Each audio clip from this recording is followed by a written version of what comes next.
What's up, Homestead homies? It's Off Grid with Doug and Stacy. I'm Doug. And I'm Stacy. And this is another exciting episode of our 5-year anniversary videos of living off grid. Yep, fun with stories. No solar panels, no wind turbines. Just lots of love. Nada. Single luxury.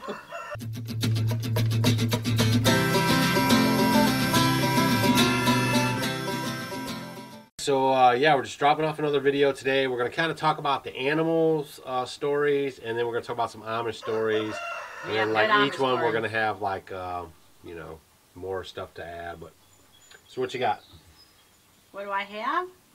Well, we can talk about our first big crazy encounter with an animal was in our house the first night upstairs in our loft when we went from our Tempur-Pedic mattress and he had just wanted to town. What? Hold on. We went from our Tempur-Pedic mattress. How come you threw that in? Because we had a king-size Tempur-Pedic mattress and we went to a full-size Serta. So, Well, what does that matter? We're talking about the story. I'm just curious. well, because I miss my Tempur-Pedic.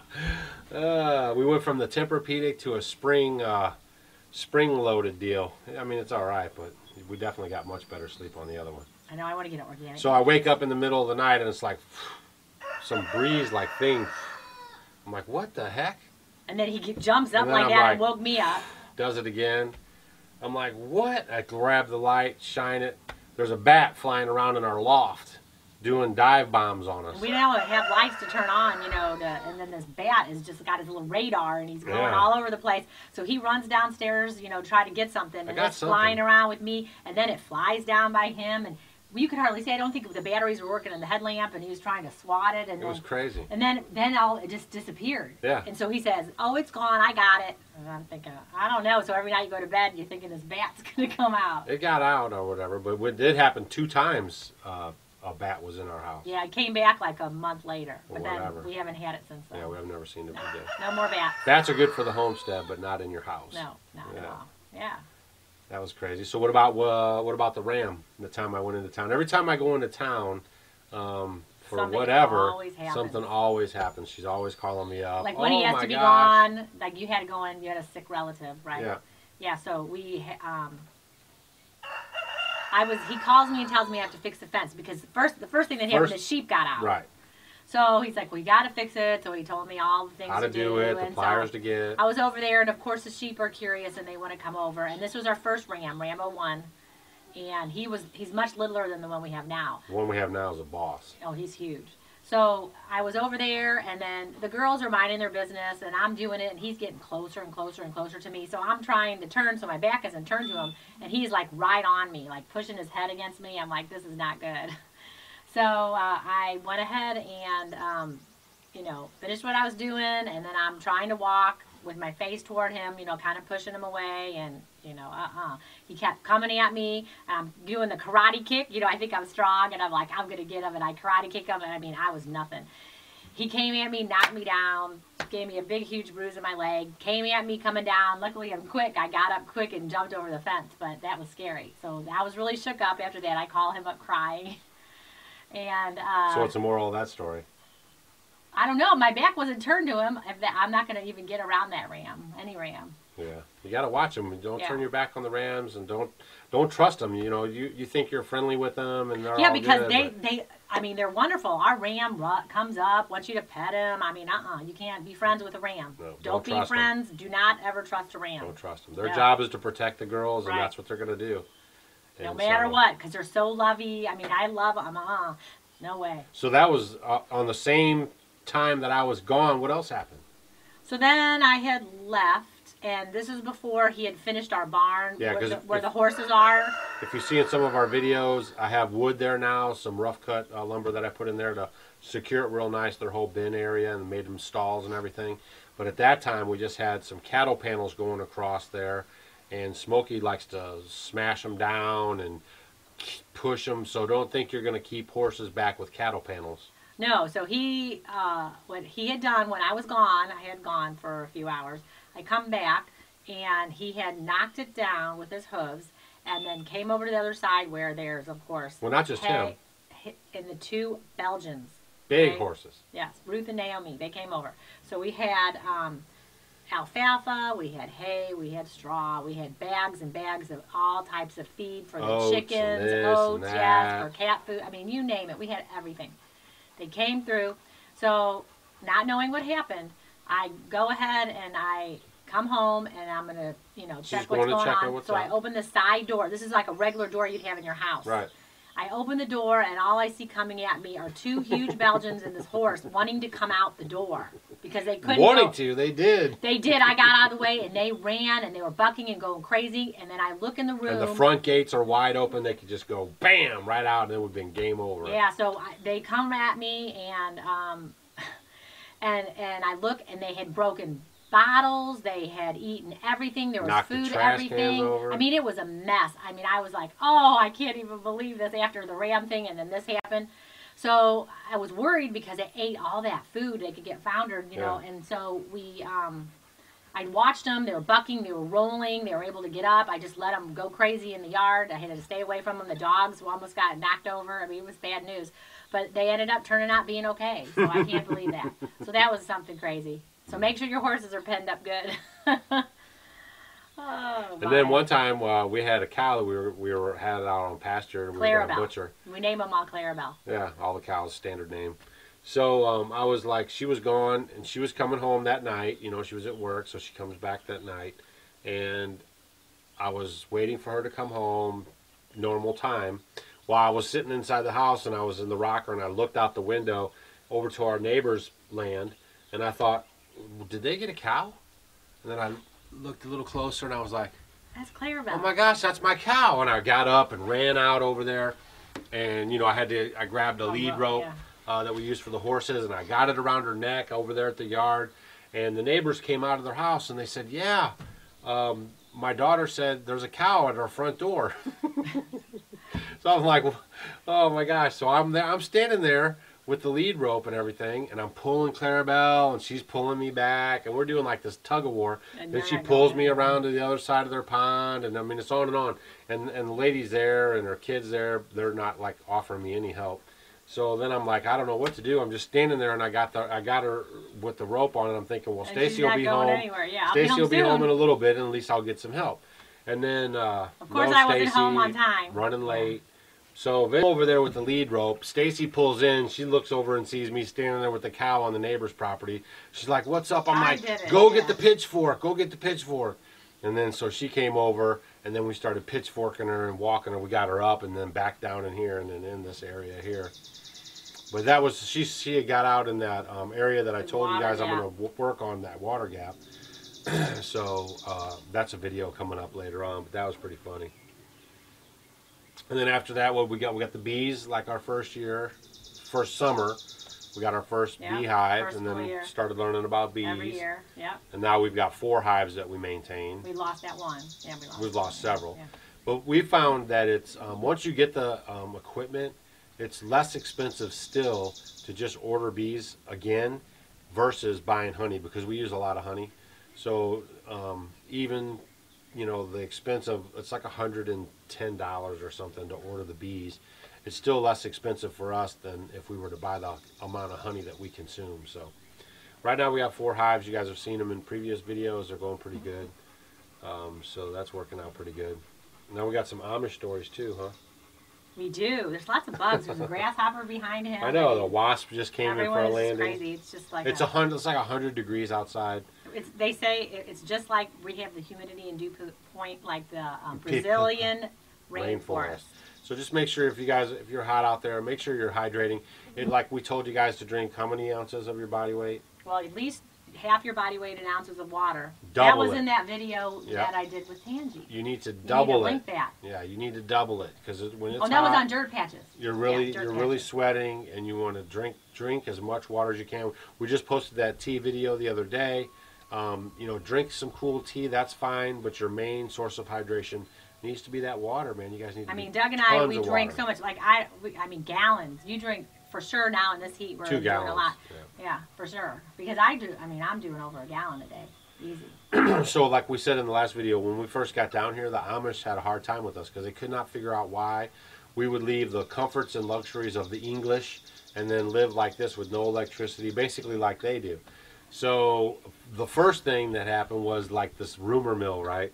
So they were starting to say, well, like, I was shopping and, you know, going and talking to a lot of these ladies, and they were really, you know, yeah, they were friendly to befriending her me and very nice. And then I kept telling them at the bakery. I'm going in and they're being They're really giving her weird the cold to me. shoulder. Yeah. They're giving me the stink And I thought eye. she was just being silly, you know. He's like, you're crazy. I said, They man, love don't us. worry about it. There's no problem. We don't have no problem with them. And she's like, no, I'm telling you, they're not treating me like they were, and something's up, and blah, blah, blah. So I was at the bakery, dude, where most of this was actually taking place. And I asked him, I said, well, so what's up or something? And he said, well, there's a rumor that you're a fugitive from the law. Yeah, that's true. I was like, What? What? What? He said, yeah, they're saying that your name is, I don't know, Some other John crazy name. Schmigley, and that you're like running from the law and everything. And I was like, oh my gosh, are you kidding me? I was like, we got to squash this rumor right away.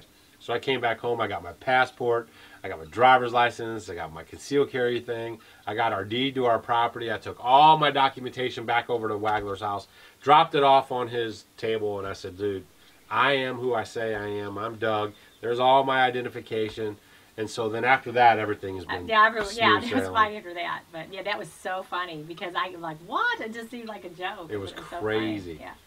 Oh, and then we have another good story. We got a lot of good stories. There was one of the Amish men in our community here. They call him the Purple Man All right. because This is feeding off of the rooster story that we told you in the last video. I'll link that right here in case you missed it. But go ahead. okay, so they were saying how this man, he's the Purple Man because he had taken too much colloidal silver. Because his son started selling colloidal silver and told him how good it was for him. So then he started to like double and triple ingest it. Every day, and And you I'm guys know telling everything you- in moderation. You don't want to do too much That's right. of something. He So actually turned purple. No, I'm not. It's not. I'm telling you. purple, Turned purple like purple our like this rooster. plant. It was crazy. So we kept hearing about him, and so he came home one day and he said, met him. "I met the Purple Man." I said, man, it's and I crazy. said, "Is he really purple?" And you go, "He's really I'm purple." telling I'm like, you. "No way!" So it was crazy because I didn't get to meet him till later, and I remember meeting him. They were having some meal. We were over there at Noah's house. Yeah, I think And- that was when we butchered chickens, wasn't it? Yeah, and I was like, "He really is purple." Oh, it was crazy. And then just this past year, he had He's older. He was like late 70s. he had gotten a 80. cut and he had gotten an infection. It was Yeah. pretty bad. So they ended up taking him to the hospital. You can finish the story. He was scared about going to the hospital. He knew they were probably going to try to cut his leg off or something. And the Amish were trying to work it with salve and stuff like that. But they could never, you know, you have to close the wound up pretty good so the skin and it scabs over and stuff. And they couldn't ever get it closed enough. So they babied him for a while. And they eventually took him into the hospital. And so right when they come into the hospital, the nurses and all the people at the hospital are freaking out, right? Because they see this guy coming, he's like purple. And they're like, how long have you let him be? They thought he was having like cardiac arrest or something. And they're just there for his leg. And they're like, they started treating him bad. Actually, our Amish friends were saying that they felt really bad, like they were like neglecting him or something. Because they didn't realize because he was, they know Yeah. he was always purple. They and thought he was having like cardiac arrest, Yeah. like he couldn't breathe, like he was having all this circulation, cardiac problems. And they brought him in and they're like freaking out. But they got him in right away. But so bottom line was that was a crazy story. Oh, and then yeah, this is one of my favorite stories. So you know I don't dress the same way as Jen dresses. This is the store lady. Yeah, so we would always go up shopping at another Amish community. We would go up, and I would take, you know, some other Amish, and then we had gone with Noah. All the Amish people have a driver. And yeah. So they have, you know, me and Noah, obviously, we look alike. And then Stacy drove us up on this one time. So, you know, we walked into the lady's store. Everything was cool. Me and We Noah go are shopping, looking around. doing our She buys things. her things. Right. We leave. Then the next time we come up there, it's just me and Stacy. By ourselves, and so I'm buying stuff for the, you know, like a stainless steel pan and some We got some cheese. whatever. We had cheese because we were taking back to the Right. Amish for somebody. We were picking it up. So he goes and you pay for it. Well, she put it on the table, Yeah. and then I paid for it. So as soon as we left there, the lady at the Amish counter wrote a letter and put a stamp on it so fast, it got down here almost faster than we drove back. It's an hour away. And she had told one of the friends that we have down here too that they need to keep an eye on me because she says I'm smitten with my driver. So they got the biggest kick out of. They were cracking up It because was they a had to big, write funny back story. and say that he's really not Amish, not and that he's Amish. married to me. Yeah. Yeah, so that was pretty funny. That So was that a was a good big, story. big funny joke that they keep going on. Man. Yep. It's been an interesting 5 years, that's for sure. A lot of stories, a lot of getting animals.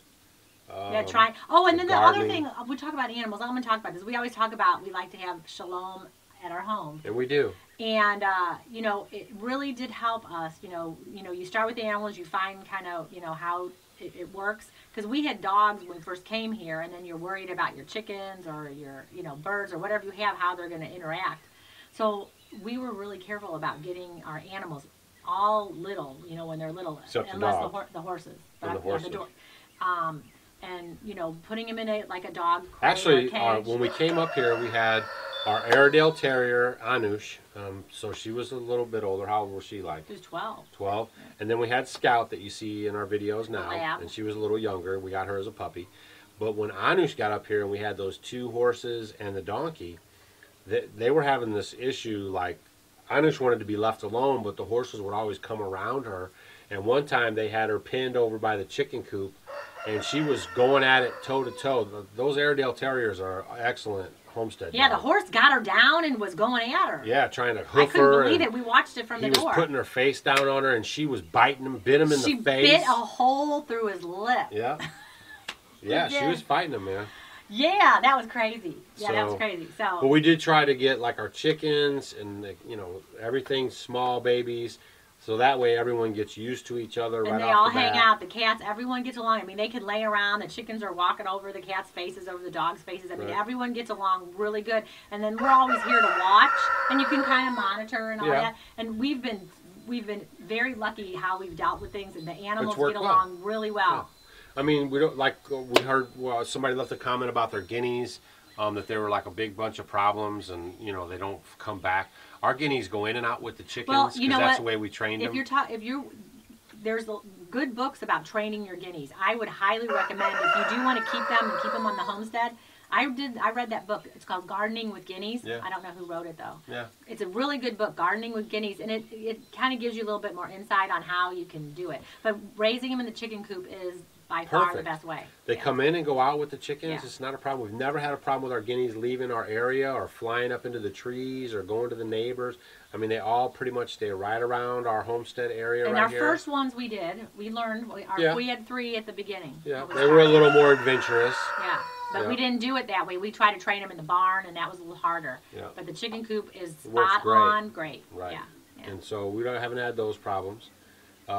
You know, we just try to work with the animals and kind of let them do their thing. And they all have their own little calls. Yeah. Everybody has their call. Yeah, somebody was asking how I learned how to work with the sheep like that, right? So, I mean, basically, I just did it. I have my Food. stick, and I would say hip, hip, and when I did that, I would walk towards them, and they would go, and then we got familiar with each other. They knew my voice. You know, they say if 2 shepherds bring their flocks together, and they talk, you know, like, let's say they're talking while the herd is grazing, that when the shepherd calls his flock to leave, only his flock will go with him. So they get to know my voice, they get to know the pitch of my voice, and they kind of get to know, like, what I want them to do. So I can move them from this pasture on the whole other side of the house and bring them over here. I can if I go over by the pond area and I want them to come over there, if they're all the way over here, if I start saying hip, hip, hip, hip, because that's their call. And then eventually we trained them doing the They'll hip hip come with all the the way food around. in the wintertime. So they kind of correlate that too. So food, Yeah, I mean, they know. Yeah. They know. You know, they know the plan. Yeah, you always use food to.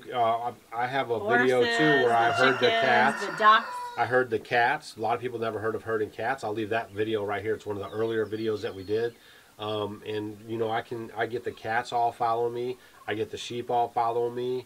The chickens. I mean, so. But it all has to do with food because they Right. know you're the food source. But it does. Right. It really. And then really you is get great. them as you're doing the food. Then you're getting them trained in on your voice and the commands that you're Right. using. Right. So. Yep. What else you got? I don't know. I can't think of any more right now. I have heat head. It's too hot. All right, so this is a video we're dropping off. We're just reminiscing over the 5 years of being off-grid on the homestead. We're going to drop off several more of these videos. They're for your entertainment, and also for us. Yeah, so we to remember, because I keep remember. forgetting some of the Yeah, things that are because happening. we keep talking about stuff and it keeps going. And by this time, like we're reminiscing over the first couple years, we had already assembled all of our farm equipment. I was already on the hunt for a plow. First, I started with a walking plow and a team of halflingers. That's We a could add smaller this. horse. Yeah, yeah. Well, these were like not your true 100% halflingers. They were like halflinger ponies. So the true halflinger is a pretty decent sized horse. These were a little bit smaller. And with the walking plow and all this business, they did all right, but you know, they really weren't producing and doing what I would think. And plus, like, I wanted to pull trees out of the forest, so I traded those. This was a great story. Oh yeah, I you got a good traded deal. a pair of Belgian or a pair of halflinger pony types to a fella, an older fella, for a pair of full-blown Belgians that were already yeah. trained in by the Amish to pull and do everything. So that was like the deal. When I tell the Amish people That's about a deal that of the deal, century. Yeah. they can't believe it. So I gave them a little bit of cash, and I walked away with a nice team of Belgians. And then that's when I started going to the sulky plow, which is like a 1800 style plow that we used. And I started amassing the equipment that I needed, because we had a 10,000 square foot garden at first, because we were just kind of modeling things after the Amish. This is where we were, and this is where we were learning, and so we thought maybe that would be as big a garden that we need. But I think that as you guys are going to see us progress with our gardening here, that with the raised beds and the Back to Eden garden in our area that we're securing for that area, I think we're going to have plenty enough to raise the food to feed Stacy and myself and a guest or two occasionally throughout the whole year from planting to harvest, which is always the goal. So so we got that going. And I really enjoyed working with the team of Belgians. And that was really neat. Great you know, experience. the first time, you always think about your first time when you actually were doing it by himself, and he was digging up the dirt and plowing it with the animals. That was pretty cool. It was great. Pulling the wagon, I would get hay on the wagon, and it had metal wheels. And I think we have a little short clip of that. And then like, even getting logs out of the yeah, we had some woods. friends come up from the city, and they were like, "Oh, this is so great!" And I was telling them about how we can use the Belgians to pull a log out, and I had a couple trees in there that I wanted to pull out anyways, and I said, "Well, I'll hook them up right now, and I'm going to show you guys how it goes down." And we got in there, man, and we yanked up this like big log. Just pulled it right and out. she freaked out. She was like, "I've never seen anything like that." She was like, "I can't even believe they and just pulled pulled that." it right over here for him to cut it with the chainsaw, and Yeah. then we used it in the stove. That was impressive. So I as far as experiences go, I know most homesteaders aren't going to experience that, but I'm just letting you know that as far as homesteading goes for us, for sure too, that was working with the team. I love working with my buggy horse too, but there's just something I used to hit him about on the it. bottom to go. Yeah, I did a little bit. That was just there was just something about. There's just something about, you know, you're standing behind like 4,000 plus pounds of that's power. beast that, you know, if they had the gumption to just go, they could just drag you. Gumption. Yeah, gumption. What's your function? Yeah. But it's just to be behind that much power. It's like if you ever go around the Amish communities. Oh, winter. We can even talk about winter. If people get stuck, that's pull what them they out use. with the We use Belgians. the Belgians to get people out with cars and all that all the time. Yeah. But it's something to see a little kid, like, you know, they have these Amish families, 10-year-olds, 12-year-olds, 13-year-olds, 15-year-olds, and they're walking behind a team of 4 Belgians and Persians. Persians is a big horse too. I mean, there's just something about that in my mind. It's just, I just love it. So. Yep. All right, so this is pretty much it for this video. We're just Reminiscing, right? It's hot as heck out here, and I need to get a drink of water off my gallon jug of water. And I guess we're going to catch you guys on the next episode. Don't forget, we have some neat videos coming up. I told you guys at the end of July, and now we're almost to the end of July. So we're going to be dropping off these videos. It should be a pretty eye-opening and pretty neat thing that we're going to be doing here. And I'm trying to tease you guys a little bit. I just don't want to say too much. I want to make sure it works out, that we get the footage, that everything uploads, that we get it, and it's all rock solid. But I'm just saying, stick with us, because we got some. This is going to be a good one. First week of August. Yeah, first week of August is roughly when we're going to be filming it and doing it during the end of July. and then you'll see it. We're going to produce to you. But I think for a lot of people that are curious about how we live and what we're doing, you're really going to get a kick out of this one. So this is going to be 5-star. I'm just telling you. I'm pumping it up, and I'm sure it'll work out. Everything will work out fine. So until we see you guys on the next episode, make sure you're hydrating out there. Enjoying yourself. Summer's here. I'm sure you guys are pulling that stuff out of your garden left and right now. We're seeing all the Instagram pictures. We're posting Instagram pictures. Don't forget to follow us on Twitter and Instagram. And right? Instagram. Yeah. And anything else? No, just make sure that you are eating as much raw vegetables as you can. Yeah, it's too hot to be cooking. Yeah. We're eating a little bit of cooked food, stuff out of the sun oven and stuff, but a lot of that stuff is like that power slaw that you saw in one of our videos. I'll link that right here. The pepper, I did the pepper peach, what was it? Pepper peach stuff. Yep. That's the kind of stuff we're kind of eating on mostly. We still have our meats and stuff like that, but yeah, someone had commented about zucchini and never tasting what does it taste like raw, but just make sure when you guys, if you're going to eat zucchini raw, you don't want the big ones, you want them smaller. Yeah, the smaller the better on yeah. the zucchini. Yeah. What is it, around a foot or something, or a little less? No, less. Yeah. Yeah, when they're smallest, when they're best, like right. 6, 7 inches or so, yeah. 8 inches. There you go. All right, this is Off Grid with Doug and Stacy. I'm Doug. And I'm Stacy. We'll see you guys on the next one. Salt is my favorite. Unrefined salt, remember, and some pepper.